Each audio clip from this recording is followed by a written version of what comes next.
Hi friends, good morning. ಇವತ್ತು ಬಂದು ಮಂಗಳವಾರ. ಸೊ ಬೆಳಗ್ಗೆನೇ ಚಿಯಾ ಸೀಡ್ಸ್ ನೆನೆಸಿದ್ದೆ ನೆನ್ನೆ ನೈಟು.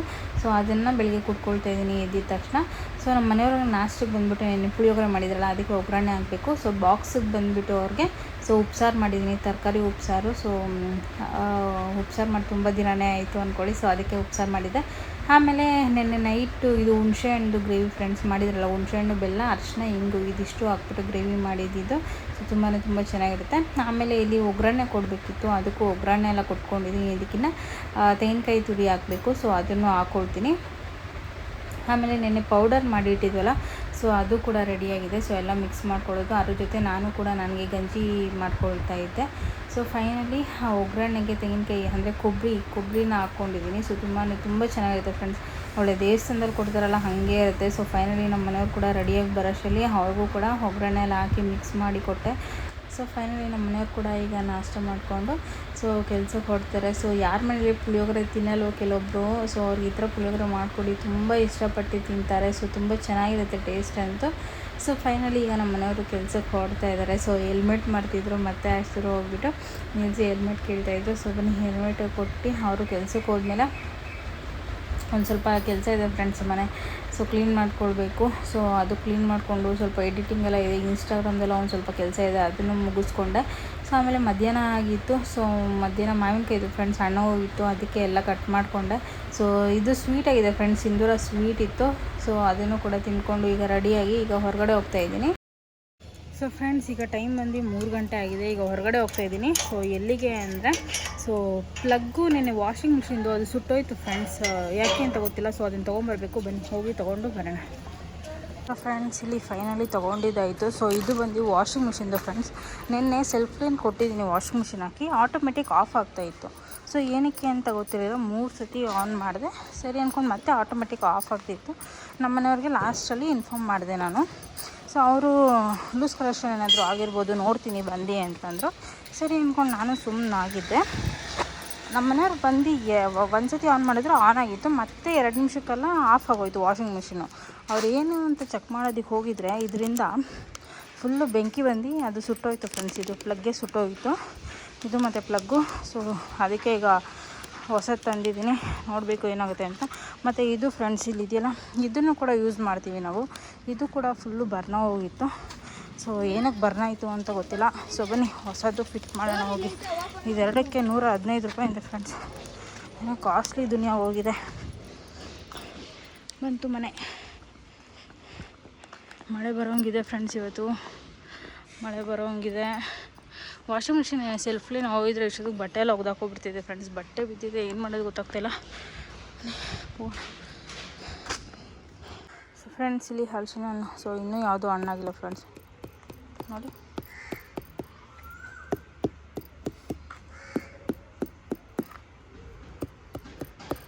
ಇನ್ನೂ ಯಾವುದೂ ಹಣ್ಣಾಗಿಲ್ಲ. ಹಣ್ಣಾದಮೇಲೆ ತಿಂತಾ ಇರೋದು ಫ್ರೆಂಡ್ಸ್. ಸ್ಮೆಲ್ ಬರುತ್ತೆ, ಇನ್ನೂ ಯಾವುದು ಸ್ಮೆಲ್ಲು ಇಲ್ಲ, ಸಾಫ್ಟಾಗೂ ಆಗಿಲ್ಲ. ಮಳೆ ಸ್ಟಾರ್ಟ್ ಆಯಿತು, ಸ್ವಲ್ಪ ಮೆತ್ತಗಾಗುತ್ತೆ ಹಣ್ಣಾದ್ಮೇಲೆ. ಯಾವುದು ಮೆತ್ತಗಿಲ್ಲ ಫ್ರೆಂಡ್ಸ್, ಎಲ್ಲ ಗಟ್ಟಿನ.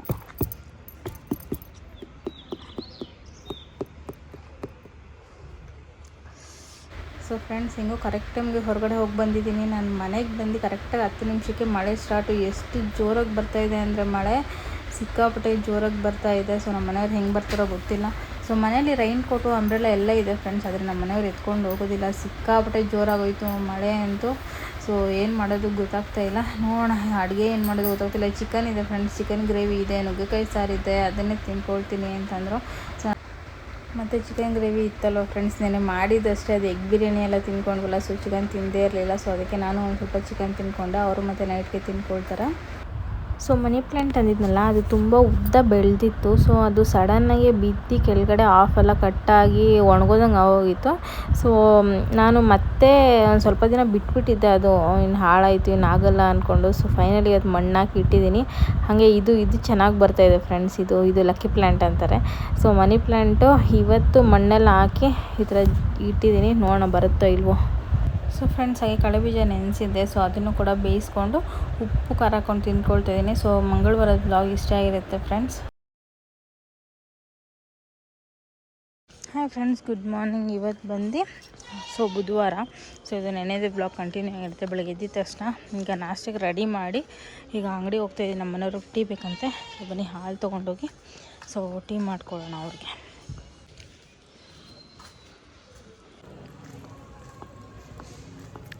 ಮ್ಯಾಕ್ಸಿ ಕೈಯಲ್ಲಿ ಬಿಸ್ಕೆಟು ಹಾಲು ಇರೋದ್ರಿಂದ ಅದನ್ನೇ ನೋಡ್ತಾನೆ ಫ್ರೆಂಡ್ಸ್, ಕೈಯೇ ನೋಡ್ತಾನೆ. ಬಿಸ್ಕೆಟ್ ತಂದಾಗಿಂದ ಹಾಕಲೇ ಇಲ್ಲ, ಹಾಕೋಣ ಆಯಿತು. ಫ್ರೆಂಡ್ಸ್, ಫೈನಲಿ ನಮ್ಮ ಮನೆಯವರು ಟೀ ಮಾಡಿಕೊಟ್ಟೆ. ನಾಷ್ಟಕ್ಕೆ ಬಂದುಬಿಟ್ಟು ಚಟ್ನಿ ಏನ ಬೇಕು ಅಂತ ಕೇಳಿದರು. ಅದನ್ನು ಕೂಡ ಮಾಡಿಕೊಟ್ಟೆ. ಅವರು ರೆಡಿಯಾಗಿ ಬಂದು ಈಗ ನಾಷ್ಟ ಮಾಡ್ಕೊಳ್ತಿದ್ದಾರೆ. ಬಾಕ್ಸಿಗೆ ಬಂದುಬಿಟ್ಟು ಮಸಾಲೆ ಕಾಳು ಮಸಾಲೆ ಇಟ್ಟಿದೆ ಫ್ರೆಂಡ್ಸ್. ಮಸಾಲೆ ಸಾರು ಬೇಕು ಅಂದಿದ್ರು. ಅದನ್ನೇ ಹಾಕ್ಕೊಟ್ಟೆ. ಈಗ ರೆಡಿಯಾಗಿ ಕೆಲಸಕ್ಕೆ ಹೊರಡ್ತಾ ಇದ್ದಾರೆ ಅವರು. ಬಟ್ಟೆಗಳು ಒಗಿಬೇಕು ಫ್ರೆಂಡ್ಸ್. ನಾನು ಹೇಳಿದ್ನಲ್ಲ ವಾಷಿಂಗ್ ಮಿಷಿನ್ದು ಅಂತ. ರಾತ್ರಿ ಬ್ಲಾಗ್ ಮಾಡೋಕ್ಕಾಗಿಲ್ಲ. ಅದರದ್ದೇ ಫುಲ್ಲು ತಲೆ ಕೆಟ್ಟೋಯ್ತು. ಏನು ಮಾಡೋದು ಅಂತ ಗೊತ್ತಿಲ್ಲ. ಸ್ವಿಚ್ ಬೋರ್ಡ್ದಲ್ಲ ಫ್ರೆಂಡ್ಸ್ ಪ್ರಾಬ್ಲಮ್ ಬಂದುಬಿಟ್ಟು ವಾಷಿಂಗ್ ಮಿಷಿನ್ದೇ ಪ್ರಾಬ್ಲಮ್ಮು. ಯಾಕೆ ಅಂತ ಗೊತ್ತಿಲ್ಲ. ವಾಷಿಂಗ್ ಮಿಷಿನಿಂದ ಫ್ರಿಜ್ಜು ಕೂಡ ಆಫ್ ಆಗ್ತಾಯಿದೆ. ಅದು ಏನು ಕತೆನೋ ಗೊತ್ತಿಲ್ಲ. ಸಿಕ್ಕಾಪಟ್ಟೆ ಬೇಜಾರಾಯಿತು. ಬಟ್ಟೆಗಳು ಬೇರೆ ಒಂದು ರಾಶಿ ಇದೆ. ಮಳೆ ಬೀಳ್ತಾ ಇರೋದಕ್ಕೆ ಈ ನಡುವೆ ಒಂದು ವಾರದಿಂದ ಬಟ್ಟೆಗಳು ಹೋಗ್ದಿಲ್ಲ. ಒಂದು ರಾಶಿ ಬಿದ್ದಿತ್ತು. ಅದಕ್ಕೆ ಏನು ಮಾಡೋದು ಅಂದ್ಕೊಂಡು ನೆನ್ನೆ ನೈಟೇ 10:30 11 ಗಂಟೆ ಆಯಿತು ಫ್ರೆಂಡ್ಸ್. ವಾಷಿಂಗ್ ಮಿಷಿನ್ದು ಕೆಲಸ ನೋಡೋಷ್ಟರಲ್ಲಿ ಅದೆಲ್ಲ ಏನಾಗಿದೆ ಅಂತ ಚೆಕ್ ಮಾಡಿಕೊಂಡು ಕೊನೆಗೆ ಅದು ರಿಪೇರಿ ಆಗಲ್ಲ ಅಂತ ಗೊತ್ತಾಯಿತು. ಇನ್ನೇನು ಮಾಡೋಕ್ಕಾಗಲ್ಲ ಅಂದ್ಬಿಟ್ಟು 11 ಗಂಟೆ ರಾತ್ರಿಯಲ್ಲಿ ಬಟ್ಟೆ ಎಲ್ಲ ನೆನೆಸಿದ್ದೆ. ಕೈಯಲ್ಲಿ ಒಗ್ದಾಕೋಣ, ಇನ್ನು ಹಾಗೆ ಬಿಟ್ಟರೆ ಆಗಲ್ಲ ಅಂತ. ನೆನೆಸ್ದೆ ಒಂದು 70% ಎಲ್ಲ ನೆನೆಸ್ಬಿಟ್ಟಿದ್ದೀನಿ. ಹಗ್ಗನೇ ಸಾಕಾಗ್ತಾ ಇಲ್ಲ. ಮತ್ತೆ ಹಗ್ಗ ಕಟ್ಕೊಂಡು ಆ ಕಡೆ ಎಲ್ಲ ಒಣಗಾಕೊಂಡೆ. ಹಿಂಗಾಗಿತ್ತು ಪರಿಸ್ಥಿತಿ. ವಾಷಿಂಗ್ ಮಿಷಿನ್ದು ಏನು ಮಾಡೋದು ಅಂತ ಗೊತ್ತಾಗ್ತಾಯಿಲ್ಲ. ಹತ್ತತ್ರ 4.5 ವರ್ಷ 5 ವರ್ಷ ಆಗಿತ್ತು ನನ್ನ ಕೈಯಲ್ಲಿ ಒಗ್ದು. ಫೈನಲಿ ಬಟ್ಟೆಗಳು ತುಂಬ ದಿನ ಆದಮೇಲೆ ಇವತ್ತು ಒಗ್ದೆ. ನಾರ್ಮಲಾಗಿ 3 ಸತಿ ಜಾಲಿಸ್ಕೊಂಡೆ. ಅದಾದಮೇಲೆ 1 ಸತಿ ಕಂಫರ್ಟ್ ನೀರಲ್ಲಿ ಜಾಲಿಸ್ಕೊಂಡೆ. 4 ಸತಿ ಬಟ್ಟೆಗಳು ಜಾಲಿಸಿ ಒಣಗೋಕೋಷ್ಟರಲ್ಲಿ ಬೆನ್ನು ಹೆಂಗೆ ಬಂದಿತ್ತು ಅಂದರೆ ಫ್ರೆಂಡ್ಸ್ ಸಾಕೋಗಿತ್ತು. 4 ಸತಿ 3 ಸತಿ ನಾರ್ಮಲ್ ನೀರಲ್ಲಿ 1 ಸತಿ ಕಂಫರ್ಟ್ ನೀರಲ್ಲಿ ಇದು ಮಾಡ್ಕೊಂಡಲ್ಲ. ಸಿಕ್ಕಾಬಟ್ಟೆ ಬೆನ್ನು ನೋವು ಬಂದುಬಿಟ್ಟಿತ್ತು. ಆಮೇಲೆ ಬಂದು ಒಂದು ಸ್ವಲ್ಪ ಹೊತ್ತು ರೆಸ್ಟ್ ಮಾಡಿದೆ ಅಷ್ಟೇ. ನಮ್ಮ ಮನೆಯವರು ಬುಕ್ ಮಾಡ್ತೀನಿ ಅಂತಂದರು. ನಾನೇ ಬೇಡ, ಇನ್ನೊಂದು ಸ್ವಲ್ಪ ದಿನ ಕೈಲೇ ಒಕ್ಕೊಳ್ತೀನಿ ಅಂತಂದೆ. ಏನೂ ಮಾಡೋಕ್ಕಾಗಲ್ಲ ಫ್ರೆಂಡ್ಸ್. ಇವಾಗಿರೋ ಪರಿಸ್ಥಿತಿಯಲ್ಲಿ ಆಲ್ರೆಡಿ ಒಂದು ತಪ್ಪಿದ್ರೆ ಒಂದು ಹಿಂಗೆ ಆಗ್ತಾಯಿದೆ. ನಾವು ಬೇರೆದೇನಕ್ಕೂ ಇನ್ವೆಸ್ಟ್ ಮಾಡೋಣ ಅಂತ ಅಂದ್ಕೊಂಡ್ರೆ ಹಿಂಗೆ ಆಗ್ತಾಯಿದೆ. ಫಸ್ಟ್ ಬಂದು ಕೂಲರ್ದಾಯಿತು. ಆಮೇಲೆ ನಮ್ಮ ಮನೆಯವ್ರದ್ದು ಅದು ಯಾವುದೋ ಮಿಷಿನ್ ಆರ್ಡರ್ ಮಾಡಿದರು. ಅದ್ರದ್ದು ಹಾಗೆ ಇತ್ತು. ಇವಾಗ ವಾಷಿಂಗ್ ಮಿಷಿನ ತಲೆ ಕೆಟ್ಟೋಗ್ತಾಯಿದೆ. ವಾಷಿಂಗ್ ಮಿಷಿನ್ ₹1 2 ಅಲ್ಲ ಕತೆ. ಏನು ಮಾಡೋದು ಅಂತ ಅದಕ್ಕೆ ತಲೆ ಕೆಡಿಸ್ಕೊಂಡು ಒಂದು ಸ್ವಲ್ಪ ಹೊತ್ತು ರೆಸ್ಟ್ ಮಾಡಿ ಆಮೇಲೆ ಎದ್ದು ಪೂಜೆ ಕೂಡ ಮುಗಿಸ್ಕೊಂಡೆ. ಹಾಯ್ ಫ್ರೆಂಡ್ಸ್, ಈಗ ಟೈಮ್ ಬಂದು ಕರೆಕ್ಟಾಗಿ 5:45 ಆಗಿದೆ. ಈಗ ತಾನೇ ಪೂಜೆ ಎಲ್ಲ ಮುಗಿಸ್ಕೊಂಡು ಬೆಳಗ್ಗೆ ಟೀ ಮಾಡಿದ್ನಲ್ಲ ಫ್ರೆಂಡ್ಸ್ ನಮ್ಮ ಮನೆಯವ್ರಿಗೆ ಅಂತ. ಬೆಳಗ್ಗೆಯಿಂದ ಅವಾಯ್ಡ್ ಮಾಡಿದೆ, ಬೇಡ ಕುಡಿಬಾರ್ದು ಅಂತ. ಆಗಲಿಲ್ಲ, ಸಿಕ್ಕಾಪಟ್ಟೆ ತಲೆನೋವಾಯಿತು. ಅದಕ್ಕೆ ಟೀ ತೊಗೊಂಡಿದ್ದೀನಿ. ಇವಾಗ ಕುಡಿಯೋಣ ಒಂದು ಸ್ವಲ್ಪ, ಏನೂ ಆಗಲ್ಲ ಅಂತ ಅಂದ್ಕೊಂಡು. ಆಮೇಲೆ ತಲೆ ಕೆಟ್ಟೋಗಿತ್ತಲ್ಲ ಫ್ರೆಂಡ್ಸ್. ನೋಡಿದ್ರಲ್ಲ ವಾಷಿಂಗ್ ಮಿಷಿನ್ ಅದ್ರ ಒಂದಿಂದನೇ ಫುಲ್ಲು ಶಾರ್ಟ್ ಸರ್ಕ್ಯೂಟ್ ಆಗ್ತಿತ್ತು. ನಾನೇನೋ ಸ್ವಿಚ್ಚಲ್ಲಿ ಪ್ರಾಬ್ಲಮ್ ಇದೆ ಅಂತ ನಾನು ನಮ್ಮ ಮನೆಯವ್ರು ಅಂದ್ಕೊಂಡಿದ್ವಿ. ಬಟ್ ಸ್ವಿಚ್ಚಲ್ಲೆಲ್ಲ ವಾಷಿಂಗ್ ಮಿಷಿನ್ದೇ ಪ್ರಾಬ್ಲಮ್ ಆಗಿರೋದು. ಸಿಕ್ಕಾಪಟ್ಟೆ ಬೇಜಾರಾಯಿತು. ಯಾಕೆ ಅಂದರೆ ಅದರಿಂದ ಒಂದು ದೊಡ್ಡ ಕಥೆನೇ ಇದೆ. ಮದುವೆ ಆಗಿದ್ದು ಹೊಸದ್ರಲ್ಲಿ. ನಾನು ಕೆಲ್ಸಕ್ಕೆ ಹೋಗ್ತಾಯಿದ್ದೆ, ನಮ್ಮ ಮನೆಯವರು ಕೆಲ್ಸಕ್ಕೆ ಹೋಗ್ತಾಯಿದ್ರು ಆಗ. ವಾಷಿಂಗ್ ಮಿಷಿನ್ ಇರಲಿಲ್ಲ ಆಗ ಸ್ಟಾರ್ಟಿಂಗಲ್ಲಿ ಮದುವೆ ಆಗಿದ್ದು ಹೊಸದ್ರಲ್ಲಿ. 1 ತಿಂಗಳು 2 ತಿಂಗಳೇನೋ ಮದುವೆ ಆಗಿದ್ದ ತಿಂಗಳು. ಅದರ ನೆಕ್ಸ್ಟ್ ತಿಂಗಳು ಕೊರೋನಾಯಿಂದ ಲಾಕ್ಡೌನ್ ಇತ್ತು. ಅದಾಗಿದ್ದು ನೆಕ್ಸ್ಟ್ ತಿಂಗಳು ಅಂದರೆ 3ನೇ ತಿಂಗಳಿಗೆ ಅನಿಸುತ್ತೆ. ನಮ್ಮ ಮನೆಯವರು ನಾನು ಕೆಲ್ಸಕ್ಕೆ ಹೋಗಿ ಬಂದು ಬಟ್ಟೆ ಒಗಿತಾ ಇದ್ನಲ್ಲ ರಾತ್ರಿ ಹೊತ್ತು, ಅದನ್ನು ನೋಡಿ ನನಗೆ ಗೊತ್ತೇ ಇರಲಿಲ್ಲ. ವರಲಕ್ಷ್ಮಿ ಹಬ್ಬದ ಟೈಮಲ್ಲೇ ಅನಿಸುತ್ತೆ. ಸುಮ್ಮನೆ ಫ್ರಿಜ್ ನೋಡ್ಕೊಂಬರೋಣ, ತರಕಾರಿಗಳೆಲ್ಲ ವೇಸ್ಟ್ ಆಗ್ತಾಯಿದೆ, ಸ್ಟೋರ್ ಮಾಡೋಕ್ಕಾಗ್ತಾಯಿಲ್ಲ ಬಾ ಅಂತ ಕೆಲಸದಿಂದ ಬಂದಿದ ತಕ್ಷಣ ಹಾಗೆ ಕರ್ಕೊಂಡೋಗಿ ಹಾಗೆ ವಾಷಿಂಗ್ ಮಿಷಿನ್ ಬುಕ್ ಮಾಡಿ ಬಂದ್ವಿ ನಾವು ಅವತ್ತು. ಅದಿಷ್ಟು ವರ್ಷ ಬಂದಿದೆ, ಇವಾಗ ಹಾಳಾಯಿತು. ರಿಪೇರಿ ಮಾಡ್ಸೋಕ್ಕೂ ಆಗಲ್ಲ. ಅದನ್ನು ಏನು ಮಾಡೋದು ಗೊತ್ತಾಗ್ತಾಯಿಲ್ಲ. ಅದನ್ನು ಕೊಟ್ಟು ತೊಗೊಳೋಣ ಅಂದರೆ ಬರೀ ₹1,000 ಕೇಳ್ತಾಯಿದ್ದಾರೆ. ಬೇಜಾರಾಗ್ತಾಯಿದೆ. ನೋಡೋಣ ನಮ್ಮ ಮನೆಯವ್ರು ಇನ್ನೂ ಏನು ಮಾಡ್ತಾರೆ ಅಂತ. ಅದಕ್ಕೆ ಬಟ್ಟೆಗಳೆಲ್ಲ ಕೈಯಲ್ಲೇ ಒಗ್ದಾಕಿದ್ನಲ್ಲ, ಹಾಗಾಗಿ ಸಿಕ್ಕಾಪಟ್ಟೆ ಬ್ಯಾಕ್ ಪೇನ್ ಬಂದಿತ್ತು. ಆಲ್ಮೋಸ್ಟ್ 4.5 ವರ್ಷ ಆಗಿತ್ತು ಅಂದ್ಕೊಳ್ಳಿ ನನ್ನ ಕೈಯಲ್ಲಿ ಬಟ್ಟೆಗಳು ಒಗ್ದು. ಇವತ್ತು ಒಗ್ದಿದ್ದರಿಂದ ಫುಲ್ಲು ಬ್ಯಾಕ್ ಪೇನು. ಅದು ಬೇರೆ ಸ್ವಲ್ಪ ಹೋಗಿದ್ಬಿಟ್ಟು ಜಾಸ್ತಿ ನೆನೆಸ್ಬಿಟ್ಟಿದ್ದೀನಿ. ಹಗ್ಗನೂ ಇಲ್ಲ ಹಾಕ್ಕೊಂಡಿದ್ದೀನಿ, ಬೇರೆ ಹಗ್ಗ ಕಟ್ಕೊಂಡು. ಇನ್ನೂ ಒಣಗಿಲ್ಲ ಫ್ರೆಂಡ್ಸ್. ಆಚೆನೇ ಬಿಟ್ಟಿದ್ದೀನಿ ಬಟ್ಟೆಗಳು. ನೋಡಬೇಕು ಏನಾಗುತ್ತೆ ಅಂತ. ಈಗ ಟೀ ಮಾಡ್ಕೊಂಡಿದ್ದೀನಲ್ಲ, ಟೀ ಕುಡಿದ್ಬಿಟ್ಟು ಆಮೇಲೆ ಅಂಗಡಿಗೆ ಹೋಗಬೇಕು ಫ್ರೆಂಡ್ಸ್. ಹಾಲು ತರೋದಿದೆ, ಬೇಗ ಅಡುಗೆ ಮಾಡ್ಕೊಳ್ಳೋಣ ಅಂತ. ಚಪಾತಿ ಮತ್ತು ಹಾಗಲಕಾಯಿ ಗೊಜ್ಜು ಮಾಡ್ಕೊಳ್ಳೋಣ ಅಂತ. ಚಪಾತಿ ಮಾಡ್ತಾರೋ ರೀಸನ್ನೇ ಹಾಗಲಕಾಯಿ ಗೊಜ್ಜು. ಹಾಗಲಕಾಯಿ ಗ್ರೇವಿ ಮಾಡಿದ್ರೆ ಎಷ್ಟು ಸಕ್ಕತ್ತಾಗಿರುತ್ತೆ ಅಂದರೆ ಸೂಪರಾಗಿರುತ್ತೆ. ನಾನು ಮುಂಚೆನೇ ಶೇರ್ ಮಾಡ್ಕೊಂಡಿದ್ದೀನಿ, ಆದರೆ ಇವತ್ತು ಶೇರ್ ಮಾಡ್ಕೊಳ್ತೀನಿ ನಿಮ್ಮ ಜೊತೆ. ಸೊ ಬನ್ನಿ ಬೇಗ ಈಗ ಟೀ ಕುಡಿದ್ಬಿಟ್ಟು ಹೋಗಿ ಫಸ್ಟು ಇಲ್ಲ ಚಪಾತಿ ಹಾಗಲಕಾಯಿ ಮುಗಿಸ್ಬಿಟ್ಟು ಆಮೇಲೆ ಅಂಗಡಿಗೆ ಹೋಗಿ ಬರ್ತೀನಿ, ಏನೋ ತೊಗೊಂಡು ಬರೋದಿದೆ. ಸೊ ಫ್ರೆಂಡ್ಸ್, ಇಲ್ಲಿ ಮೊದಲಿಗೆ ಒಂದು ಪ್ಯಾನ್ ಇಟ್ಕೊಂಡು ಅದಕ್ಕೊಂದು ಸ್ವಲ್ಪ ಎಣ್ಣೆ ಹಾಕ್ಕೊಳ್ತಿದ್ದೀನಿ. ಆಮೇಲೆ ಹಾಗಲಕಾಯಿನ ಸಣ್ಣದು ಕಟ್ ಮಾಡ್ಕೊಳ್ಬೇಕು ಫ್ರೆಂಡ್ಸ್. ನಾನೊಂದು ಸ್ವಲ್ಪ ದೊಡ್ಡದಾಗೆ ಕಟ್ ಮಾಡ್ಕೊಂಡ್ಬಿಟ್ಟಿದ್ದೀನಿ ಇವತ್ತು. ಸೊ ಇನ್ನೂ ಸಣ್ಣದು ಕಟ್ ಮಾಡ್ಕೊಳ್ಬೇಕು. ಇದನ್ನು ಚೆನ್ನಾಗೆ ಫ್ರೈ ಮಾಡ್ಕೊಳ್ಬೇಕು ಫ್ರೆಂಡ್ಸ್. ಅದು ಸಿಕ್ಕಾಪಟ್ಟೆ ಸಣ್ಣ ಆಗುತ್ತೆ. ಸೊ ಅಲ್ಲಿವರೆಗೂ ಚೆನ್ನಾಗಿ ಫ್ರೈ ಮಾಡ್ಕೋಬೇಕು. ಹೈ ಫ್ಲೇಮಲ್ಲಿ ಇಟ್ಕೊಂಡು ಫ್ರೈ ಮಾಡ್ಕೊಬೋದು, ಲೋ ಫ್ಲೇಮಲ್ಲಿ ಇಟ್ಕೊಂಡೆ ಫ್ರೈ ಮಾಡ್ಕೊಳ್ಬೇಕು. ಸೊ ಈಗ ಎಲ್ಲ ಅದಕ್ಕೆ ತಗೊಳ್ತಾ ಇದ್ದೀನಿ. ಸಪ್ರೇಟಾಗಿ ತೊಗೊಂಡು ಅದೇ ಬಾಣಲಿಗೆ ಮತ್ತೆ ಎಣ್ಣೆ ಹಾಕ್ಕೊಳ್ತಾ ಇದ್ದೀನಿ ಫ್ರೆಂಡ್ಸ್. ಯಾಕಂದರೆ ಅದರಲ್ಲೇ ಹಾಗಲಕಾಯಿ ಫ್ಲೇವರ್ ಎಲ್ಲ ಇರುತ್ತೆ. ಸೊ ಚೆನ್ನಾಗಿರುತ್ತೆ. ಸೊ ನಾವು ಹುರ್ಕೊಳ್ಳೋದೊಂದರಲ್ಲಿ ಮಾಡೋದೊಂದರಲ್ಲಿ ಅಂದರೆ ಅದು ಫ್ಲೇವರ್ ಬರೋದಿಲ್ಲ. ಸೊ ಅದೇ ಬಾಣಲಿಗೆ ಒಂದು ಸ್ವಲ್ಪ ಎಣ್ಣೆ ಹಾಕ್ಕೊಂಡು ಕರಿಬೇವು ಹಾಕ್ಕೊಂಡು ಈರುಳ್ಳಿ ಹಾಕ್ಕೊಳ್ತಿದ್ದೀನಿ. ಈರುಳ್ಳಿ ಒಂದು ಸ್ವಲ್ಪ ಕಡಿಮೆನೇ ಹಾಕ್ಕೊಳ್ಳಿ, ಚೆನ್ನಾಗಿರುತ್ತೆ. ಸೊ ಈರುಳ್ಳಿ ಜಾಸ್ತಿ ಹಾಕ್ಕೊಬಿಟ್ರೆ ಅದು ಒಳ್ಳೆ ಚಿತ್ರಾನ್ನ ಥರ ಇರುತ್ತೆ ಅಷ್ಟೇ. ಸೊ ಈರುಳ್ಳಿ ಒಂದು ಸ್ವಲ್ಪ ಕಡಿಮೆ ಹಾಕ್ಕೊಂಡು ಒಂದು ಸ್ವಲ್ಪ ಉಪ್ಪು ಹಾಕಿ ಫ್ರೈ ಮಾಡ್ಕೊಳ್ತಾ ಇರಬೇಕು. ಅದ್ರ ಜೊತೆ ಹಾಗೆ ಒಂದು ಟೊಮೆಟೊ ಕೂಡ ಹಾಕ್ಕೊಳ್ಬೇಕು ಫ್ರೆಂಡ್ಸ್. ಟೊಮೆಟೊ ನಿಮಗೆ ಗ್ರೇವಿ ಥರ ಬೇಕು ಅಂದರೆ ಇನ್ನೂ ಜಾಸ್ತಿ ಟೊಮೆಟೊ ಹಾಕ್ಕೊಳ್ಳಿ. ನಾನು ಪಲ್ಯ ಥರ ಮಾಡ್ಕೊಳ್ತಾ ಇರೋದು. ಸೊ ಹಾಗಾಗಿ ನಾನು 1 ಟೊಮೆಟೊ ಹಾಕ್ಕೊಂಡಿದ್ದೀನಿ ದೊಡ್ಡದು. ಸೊ ಅದಕ್ಕೂ ಕೂಡ ಉಪ್ಪು ಹಾಕ್ಕೊಂಡು ಒಂದು ಸ್ವಲ್ಪ ಟೊಮೆಟೊ ಎಲ್ಲ ಲೈಟಾಗಿ ಫ್ರೈ ಆಗಬೇಕು. ಸೊ ಅಲ್ಲಿವರೆಗೂ ಫ್ರೈ ಮಾಡ್ಕೊಳ್ತೀನಿ. ಸೊ ಫೈನಲಿ ಟೊಮೆಟೊ ಎಲ್ಲ ಫ್ರೈ ಆಗಿದೆ. ಈಗ 1 ಟೇಬಲ್ ಸ್ಪೂನ್ ಆಗುವಷ್ಟು ಸಾಂಬಾರು ಪುಡಿ ಹಾಕ್ಕೊಳ್ತೀನಿ ಫ್ರೆಂಡ್ಸ್. ಸಾಂಬಾರು ಪುಡಿ ಹಾಕ್ಕೊಂಡು ಒಂದು ಸ್ವಲ್ಪ ಫ್ರೈ ಆದಮೇಲೆ ಫ್ರೈ ಮಾಡಿದ್ವಲ್ಲ ಹಾಗಲಕಾಯಿ, ಸೊ ಅದನ್ನು ಕೂಡ ಹಾಕ್ಕೊಳ್ತಾ ಇದ್ದೀನಿ. ಸೊ ಅದನ್ನು ಹಾಕ್ಕೊಂಡು ಚೆನ್ನಾಗಿ ಮಿಕ್ಸ್ ಮಾಡ್ಕೊಳ್ಬೇಕು. ಪಕ್ಕದಲ್ಲಿ ಬೆಲ್ಲ ಕಾಯಕ್ಕೆ ಇಟ್ಕೊಂಡಿದ್ದೀನಿ ಫ್ರೆಂಡ್ಸ್. ಯಾಕಂದರೆ ಅದ್ರಲ್ಲಿ ಕಸ ಎಲ್ಲ ಇರುತ್ತಲ್ಲ, ಸೊ ಬೆಲ್ಲ ಹಾಕ್ಕೊಳ್ಬೇಕು. ಸೊ ಅದಕ್ಕೋಸ್ಕರ ಸೊ ಅದನ್ನು ಕೂಡ ಕಾಯಿಸ್ಕೊಳ್ತಾ ಇದ್ದೆ. ಆಮೇಲೆ ಸೋಸ್ಕೊಂಡ್ರೆ ಆಗುತ್ತೆ ಅಂದ್ಕೊಂಡು ಸೊ ಫೈನಲಿ ಬೆಲ್ಲದ ನೀರು ಕೂಡ ಹಾಕ್ಕೊಂಡೆ. ಅದು ಹಾಕ್ಕೊಂಡು ರುಚಿಗೆ ತಕ್ಕಷ್ಟು ಉಪ್ಪು ನೋಡ್ಕೊಳ್ಳಿ. ಸೊ ಉಪ್ಪು ಎಲ್ಲ ಹಾಕಿದ್ದಾದಮೇಲೆ ನನಗೆ ಉಪ್ಪು ಇನ್ನೊಂದು ಸ್ವಲ್ಪ ಕಡಿಮೆ ಅಂತ ಅನ್ನಿಸ್ತು. ಅದಕ್ಕೆ ಲಾಸ್ಟಲ್ಲಿ ಒಂದು ಸ್ವಲ್ಪ ಉಪ್ಪು ಮತ್ತು ಲೈಟಾಗಿ ಅರಿಶಿನ ಹಾಕ್ಕೊಂಡೆ. ಸೊ ಇದಿಷ್ಟು ಹಾಕ್ಕೊಂಡು ಮಿಕ್ಸ್ ಮಾಡ್ಕೊಳ್ಬೇಕು ಫ್ರೆಂಡ್ಸ್. ಒಂದು 5 ನಿಮಿಷ ಬೇಯಿಸ್ಕೊಂಡ್ರೆ ಸೊ ಹಾಗಲಕಾಯಿ ಪಲ್ಯ ರೆಡಿಯಾಗಿರುತ್ತೆ. ಸೊ ಚಪಾತಿಗಂತೂ ಒಳ್ಳೆ ಕಾಂಬಿನೇಷನು, ಒಂದ್ಸತಿ ಟ್ರೈ ಮಾಡಿ. ಇಲ್ಲಿ ಫ್ರೆಂಡ್ಸ್ ಈಚೆ ಬಂದುಬಿಟ್ರೆ ನನ್ನ ಜೊತೆನೇ ಬರ್ತಾನೆ ಇವನು. ಈಗ ಅಂಗಡಿಗೆ ಹೋಗ್ತಾಯಿದ್ದೀನಿ ಫ್ರೆಂಡ್ಸ್. ಏನೋ ತರಬೇಕು ಅಂತಂದಲ್ಲ, ಹಾಲು ತರಬೇಕು ಫ್ರೆಂಡ್ಸ್. ಅಯ್ಯೋ ಮನೇಲಿ ಗಸಗಸೆ ಇದೆಯೋ ಇಲ್ವೋ ನೋಡೋದು ಮರ್ತೇ ಹೋದೆ ಫ್ರೆಂಡ್ಸ್ ನಾನು. ಸೊ ಏನಕ್ಕೆ ಅಂದರೆ ಗಸಗಸೆ ಪಾಯಸ ಮಾಡೋಣ ಅಂದ್ಕೊಂಡಿದ್ದೀನಿ ಫ್ರೆಂಡ್ಸ್ ಇವತ್ತು. ಯಾಕಂದರೆ ಈ ನಡುವೆ ನಮ್ಮ ಮನೆಯವರು ಸಿಕ್ಕಾಪಟ್ಟೆ ನಿದ್ದೆ ಕಡಿಮೆ ಹೋಗಿದೆ ಅವ್ರು ಮಾಡೋದು. ಸೊ ಗಸಗಸೆ ಪಾಯಸ ಮಾಡಿಕೊಟ್ರೆ ನಿದ್ದೆ ಬರುತ್ತೆ ಅಂತ ಅಂತಾರೆ. ಸೊ ಅದಕ್ಕೋಸ್ಕರ ಮಾಡೋಣ ಅಂತ ಅಂದ್ಕೊಂಡು ಪ್ಲ್ಯಾನ್ ಮಾಡ್ಕೊಂಡಿದ್ದೀನಿ. ಸೊ ಬನ್ನಿ ಈಗ ಹೋಗಿ ಹಾಲು ಇಸ್ಕೊಂಡು ಹಾಗೆ ಗಸಗಸೆ ಇಸ್ಕೊಂಡು ಮಾಡೋಣ. ಸೊ ಫ್ರೆಂಡ್ಸ್, ಹೋಗಿದ್ದ ಕಡೆ ಹಾಲು ಇರಲಿಲ್ಲ. ಸೊ ಇದು ತೊಗೊಂಡಿದ್ದೀನಿ ನೋಡಿ. ಬಿಸ್ಕೆಟ್ ಅಂದ್ಕೊಂಡು ಕೈಯೇ ನೋಡ್ತಾನೆ ಕಳ್ಳ. ಸೊ ಈಗ ಆ ಕಡೆ ಒಂದು ಅಂಗಡಿ ಇದೆ ಫ್ರೆಂಡ್ಸ್. ಈಗ ಅಲ್ಲಿಗೆ ಹೋಗಬೇಕು, ಹೋಗೋಣ. ಬಿಸ್ಕೆಟ್ ಅಲ್ಲಮ್ಮ ಮ್ಯಾಕ್ಸಿ, ಬಿಸ್ಕೆಟ್ ಅಲ್ಲ, ಖಾರ ಆಗುತ್ತೆ. ಹಾಕ್ಲಾ, ತಿಂತೀಯಾ ಹೇಳೋ? ಕೈಯೇ ನೋಡ್ತಾನೆ. ಬಾ ಬಿಸ್ಕೆಟ್ ಹಾಕ್ತೀನಿ ನಿನಗೆ, ಬಾಮ್ಮ. ಹಿಂದಿಂದೇನೆ ಬರ್ತಾ ಇರ್ಬಿಡ ಮ್ಯಾಕ್ಸಿ, ಗಾಡಿಗಳು ಬರುತ್ತೆ. ಬಾ ಹೋಗೋಣ. Finally ತೊಗೊಂಡಿದ್ದಾಯಿತು friends. 1/4 ಲೀಟ್ರ್ 2 ತೊಗೊಂಡು. 1/4 ಲೀಟ್ರ್ ಸಾಕು. ಇನ್ನು 1/4 ಲೀಟ್ರ್ ಇಟ್ಟಿರ್ತೀನಿ ಬೆಳಗ್ಗೆಗೆ. ನಮ್ಮ ಮನೆಯವರು ಇವತ್ತು ಬೆಳಗ್ಗೆ ಕೇಳಿದಾಗ ನಾಳೆ ಬೆಳಗ್ಗೆ ನಾವು ಟೀ ಕೇಳಿದ್ರೆ ಬೇಕಲ್ಲ, ಎಮರ್ಜೆನ್ಸಿಗೆ ಇಟ್ಟಿರ್ತೀನಿ.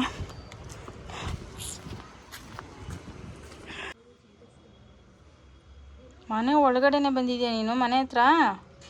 ಹಾಂ ನಡಿ, ಹಾಕ್ತೀನಿ. ನಡಿ ಈಚೆಗೆ, ನಿಂಗೆ ನಡಿ. ಡ್ಯಾನ್ಸ್ ಮಾಡ್ತಾ ನನಗೆ ನಡಿ. ನೋಡು, ಗೊತ್ತು ನಾನು ಬಿಸ್ಕೆಟ್ ಎಲ್ಲ ಹಾಕ್ತೀನಿ ಅಂತ ನಿನಗೆ ತಾನೇ. ಆರಾಮಾಗ್ತೀನೋ?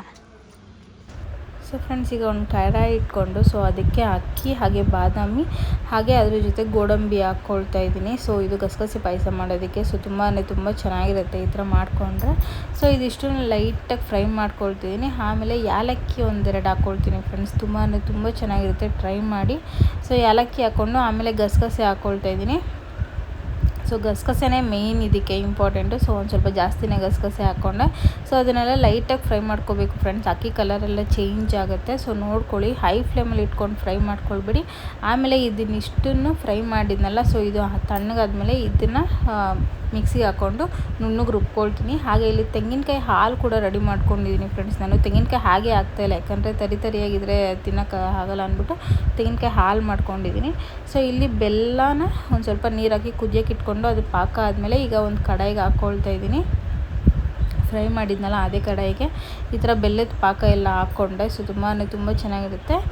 ಆಮೇಲೆ ರುಬ್ಕೊಂಡಿದ್ನಲ್ಲ ಫ್ರೆಂಡ್ಸ್, ಅದೇ ಫ್ರೈ ಮಾಡಿದ್ದೆಲ್ಲ ಅಕ್ಕಿ ಬಾದಾಮಿ ಗೋಡಂಬಿ ಏಲಕ್ಕಿ ಎಲ್ಲ ಅದನ್ನು ಹಾಕ್ಕೊಂಡೆ. ಆಮೇಲೆ ತೆಂಗಿನಕಾಯಿಗೆ ಹಾಲು ಕೂಡ ಹಾಕ್ಕೊಂಡೆ. ಸೊ ಅದ್ರ ಜೊತೆಗೆ ಒಂದು 1/4 ಲೀಟ್ರ್ ಹಾಲು ಕೂಡ ಹಾಕ್ಕೊಂಡೆ. ಸೊ ಇದಿಷ್ಟನ್ನು ಹಾಕ್ಕೊಂಡು ಚೆನ್ನಾಗಿ ಮಿಕ್ಸ್ ಮಾಡ್ತಾ ಇರಬೇಕು. ಸೊ ಇದನ್ನು ಜಾಸ್ತಿ ಹೈ ಫ್ಲೇಮಲ್ಲಿ ಇಟ್ಕೊಳ್ಬಾರ್ದು ಫ್ರೆಂಡ್ಸ್, ಯಾಕಂದರೆ ಇದು ಹೊಕ್ಕು ಬರುತ್ತೆ. ಹೊಕ್ಕು ಬಂದು ಕೆಳಗಡೆ ಏನಾದರೂ ಚೆಲ್ತು ಅಂದರೆ ಸೊ ಫ್ಲೇವರ್ ಹೊರ್ಟೋಯ್ತು ಅಂತಲೇ. ಸೊ ಯಾವುದೇ ಪಾಯಸದಲ್ಲಾಗಲಿ ಸ್ವೀಟ್ಸಲ್ಲಾಗಲಿ ಸೊ ಹಾಗೆ ಸೊ ಅದು ಚೆಲ್ಲಬಾರ್ದು, ಲೋ ಫ್ಲೇಮಲ್ಲಿ ಇಟ್ಕೊಂಡೇ ಮಾಡಬೇಕು, ಆವಾಗ ಟೇಸ್ಟ್ ಚೆನ್ನಾಗಿ ಬರುತ್ತೆ. ನೋಡಿ ಈ ಥರ ಕುದಿ ಬರ್ತಾ ಇದೆಯಲ್ಲ, ಇದು ಕೆಳಗಡೆ ಚೆಲ್ಲೋಗಬಾರ್ದು, ಚೆಲ್ಲೋದ್ರೆ ಟೇಸ್ಟ್ ಅದರಲ್ಲೇ ಹೋಗಿಬಿಡುತ್ತೆ. ಸೊ ಫೈನಲಿ ಪಾಯಸನೂ ಕುದೀತಾ ಇದೆ. ಅದು ಕುದೀತಾ ಇದ್ದಂಗೆ ಸೊ ಚಪಾತಿ ಹಸಿಟ್ಟು ಕೂಡ ಇಸ್ಕೊಂಬಿಟ್ಟೆ. ಸೊ ಆಮೇಲೆ ಪಾಯಸನೂ ರೆಡಿ ಆಗ್ತೈತಲ್ಲ, ಹಾಗೆ ನೋಡ್ಕೊಂಡಂಗೂ ಆಗುತ್ತೆ, ಕೆಳಗಡೆ ಹೋಗ್ದಿರಂಗೆ ಅಂತ ಪಾತ್ರೆಗಳೆಲ್ಲ ಇತ್ತಲ್ಲ ಫ್ರೆಂಡ್ಸ್ ಮಾಡಿದ್ದೆಲ್ಲ. ಸೊ ಅದನ್ನು ಎಲ್ಲ ತೊಳ್ಕೊಳ್ತಾ ಇದ್ದೀನಿ. 6 ಗಂಟೆಗೆ ಕಿಚನಿಗೆ ಬಂದಿದ್ದು ಫ್ರೆಂಡ್ಸ್ ಪೂಜೆ ಮುಗಿಸಿ. ಈಗ ಟೈಮ್ ಬಂದು 8 ಗಂಟೆ ಆಗಿದೆ. ಸೊ ಕರೆಕ್ಟಾಗಿ 8:15ಗೆ ನಮ್ಮ ಮನೆಯವರು ಬರ್ತಾರೆ.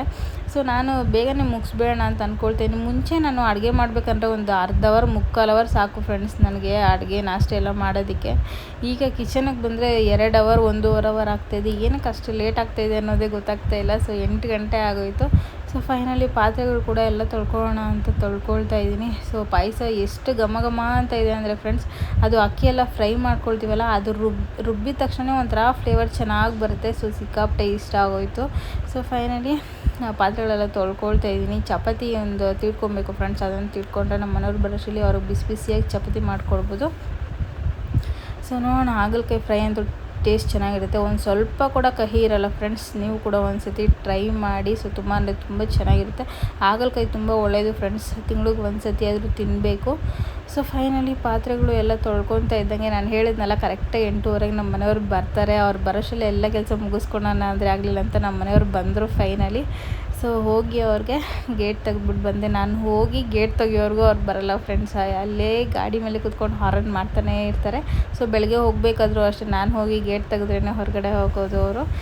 ಸೊ ಫೈನಲಿ ಅವರು ಬಂದರು. ಸೊ ನಾನಿವತ್ತು ಅವ್ರಿಗೋಸ್ಕರ ಹೇಳ್ದಿರೋ ಗಸಗಸೆ ಪಾಯಸ ಮಾಡಿದ್ದೆ, ಆದರೆ ಅವರು ನನಗೋಸ್ಕರ ಏನೋ ತಂದಿದ್ದರು. ಸೊ ಪಾತ್ರೆ ಎಲ್ಲ ತೊಳೆದ್ಬಿಟ್ಟು ಆಮೇಲೆ ನಿಮ್ದು ಶೇರ್ ಮಾಡ್ಕೊಳ್ತೀನಿ ಫ್ರೆಂಡ್ಸ್. ಪಾತ್ರೆಗಳು ಮಾತ್ರ ತೊಳ್ಕೊಳ್ತೀನಿ, ಯಾಕಂದರೆ ಸಿಂಕ್ ತೊಳ್ಕೊಳ್ತಾ ಇಲ್ಲ. ಯಾಕಂದರೆ ಈಗ ಮತ್ತೆ ಊಟ ಮಾಡಿದ್ಮೇಲೆ ಪಾತ್ರೆಗಳು ತೊಳ್ಕೊಬೇಕಲ್ಲ. ಸೊ ಪಾತ್ರೆ ಎಲ್ಲ ಹಾಕಿ ತೊಳ್ಕೊಂಡು ಒಟ್ಟಿಗೆ ಆಗಲೇ ಸಿಂಕೆಲ್ಲ ತೊಳ್ಕೊಳ್ತೀನಿ. ಸೊ ಆಮೇಲೆ ಗಸಗಸೆ ಪಾಯಸ ಕುದೀತಾ ಇತ್ತಲ್ಲ ಫ್ರೆಂಡ್ಸ್, ಅದಕ್ಕೆ ಒಗ್ಗರಣೆ ಕೊಟ್ಕೊಂಡೆ. ಸೊ ತುಪ್ಪಕ್ಕೆ ಒಂದು ಸ್ವಲ್ಪ ದ್ರಾಕ್ಷಿ ಮಾತ್ರ ಹಾಕ್ಕೊಂಡು ಮಿಕ್ಸ್ ಮಾಡ್ಕೊಳ್ತಿದ್ದೀನಿ ಅಷ್ಟೇ. ದ್ರಾಕ್ಷಿ ಮಾತ್ರ ಹಾಕ್ಕೊಂಡೆ, ಬೇರೆ ಯಾವುದೂ ಹಾಕ್ಕೊಂಡಿಲ್ಲ. ಬೇರೆದು ಹಾಕ್ಕೊಂಡ್ರೆ ಚೆನ್ನಾಗಿರೋದಿಲ್ಲ. ಆಮೇಲೆ ನಮ್ಮ ಮನೆಯವರು ನನಗೆ ಕೊಬ್ಬರಿ ಮಿಠಾಯಿ ಅನ್ನೋದು ಇಷ್ಟ ಫ್ರೆಂಡ್ಸ್, ಅದಕ್ಕೆ ಅದನ್ನ ತಂದಿದ್ದರು. ಸೊ ಅದನ್ನು ಕೂಡ ತಿಂದ್ಕೊಂಡು ಫೈನಲಿ ಚಪಾತಿ ಎಲ್ಲ ಮಾಡಿ ಸೊ ಇಬ್ಬರು ಕೂಡ ಊಟ ಕೂಡ ಮುಗಿಸ್ಕೊಂಡ್ವಿ. ಸೊ ಫ್ರೆಂಡ್ಸ್, ಈ ವ್ಲಾಗ್ ಇಷ್ಟ ಆಗಿರುತ್ತೆ. ವ್ಲಾಗಲ್ಲಿಗೆ ಎಂಡ್ ಮಾಡ್ತಾಯಿದ್ದೀನಿ. ಪ್ಲೀಸ್ ಯಾರೆಲ್ಲ ವಿಡಿಯೋ ನೋಡ್ತಿರೋ ಪ್ಲೀಸ್ ಸಬ್ಸ್ಕ್ರೈಬ್ ಮಾಡಿ, ಲೈಕ್ ಮಾಡಿ, ಶೇರ್ ಮಾಡಿ, ಹಾಗೆ ಕಮೆಂಟ್ ಮಾಡಿ. ಮತ್ತು ಇಲ್ಲಿವರೆಗೂ ವಿಡಿಯೋ ನೋಡ್ಕೊಂಡು ಸಪೋರ್ಟ್ ಮಾಡ್ತಿರೋ ಎಲ್ಲರಿಗೂ ಕೂಡ ಥ್ಯಾಂಕ್ ಯು ಸೋ ಮಚ್.